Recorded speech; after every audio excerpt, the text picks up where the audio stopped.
Hello and welcome to A VO's Journey. My name is Anthony Pica, and this show is all about helping the new and upcoming voiceover artists grow their business, sidestep all the crazy things that I seem to step on. It is Monday, the 8th of November.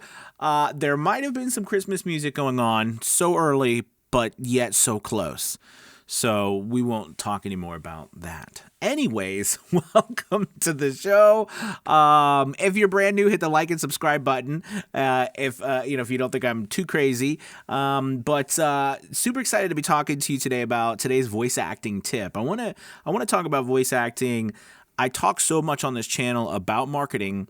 I love acting, and I think to me, acting is a part of, it is such a massive part of what we do because in the end, we're voice actors, right? So what I want to talk to you about today is your reading skills. Now, there's two different types of reading skills I talk about. I'm going to just talk about one of them today. One of them is your actual ability to read out loud well. Okay, that's a very important skill that if you don't have, you've got to hone. I had to hone it, even though I did all kinds of acting, for 20 years before this and directing, and I was a teacher, right? So I spoke out loud to people in front of people for, 20 plus years, but I wasn't that good at reading out loud from a script, acting like that was a final performance, if that makes sense, right?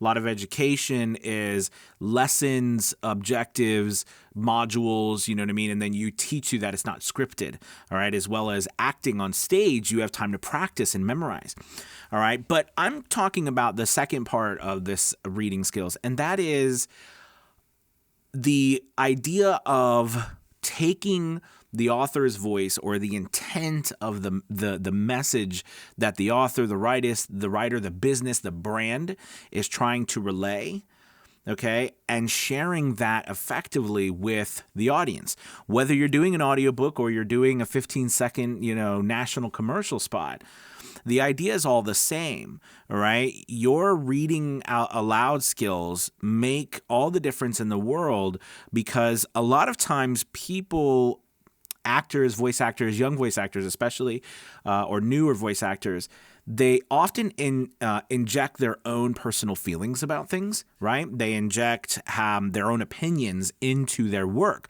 And rightly so, because if you think about it, most of us have what? I mean, if you think about how much we read to ourselves, how much we internalize and we hear our own inner voice, okay, it's ingrained or burnt into our minds. So when we go to read out loud, it would be natural that we read that way. But as we're focusing on voice acting today and talking about these reading aloud skills, it's getting beyond that mindset of, okay, how am I listening to it myself, and starting to think, what is the intent of the author, of the brand, of the message, right, that I'm supposed to be relaying, and how do I take on that voice and share that voice and then let the audience make up their mind, right? I love the analogy, to be sad or to be scared or to be happy or to be inspirational.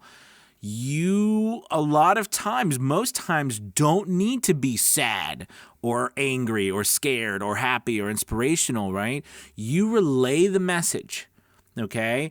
And, just like has been said, yes, infuse some attitude towards like what the attitude is towards the piece that the author's voice is trying to relay, but let the audience make up their mind about what they're listening to. And this, honestly, to me, as I got this more and more, this takes pressure off of you because you're not trying to, win an Academy Award every time you perform here, just being, Meryl Streep, just being, I am God's gift to voice acting. You know what I mean? Like, we don't need to overperform. We need to let the audience make up its decision, but we need to do that by honing, by focusing, analyzing the idea of the author's voice and their intent, and then us relaying that message in that manner. All right, I hope this gives you some food for thought. and looking at some examples of, times where people are over the top and then times where people are not over the top, where people are just relaying a message. I love the idea of the matter-of-fact read. And this is often why you hear more and more audiobooks too, I believe, being performed by UK actors too, because there's that matter-of-fact style of read that, you hear, right? I mean, you're injecting the author's voice, not our voice, into it. And I don't mean the voice style, I mean our opinion, right? So it's definitely some food for thought for you. And an acting tip, remember, your job is to relay the actor or the author's voice, the brand's voice, the business's voice, that intent into your work, not your own opinions about it. All right. Thank you guys for watching. If you get a chance, check out the link below. We're doing a half off the first month special on a VO's Journey Elite Academy right now. Absolutely fantastic. 5 live sessions a week, from a couple of voice acting sessions, marketing, business systems, productions, as well as the massive, I think 40 or 50 lesson 10-step course to voiceover success that I've been building for a while now, and much more with the archives and everything. So thank you guys for watching. Have a good Monday. I'll talk to you soon. Goodbye.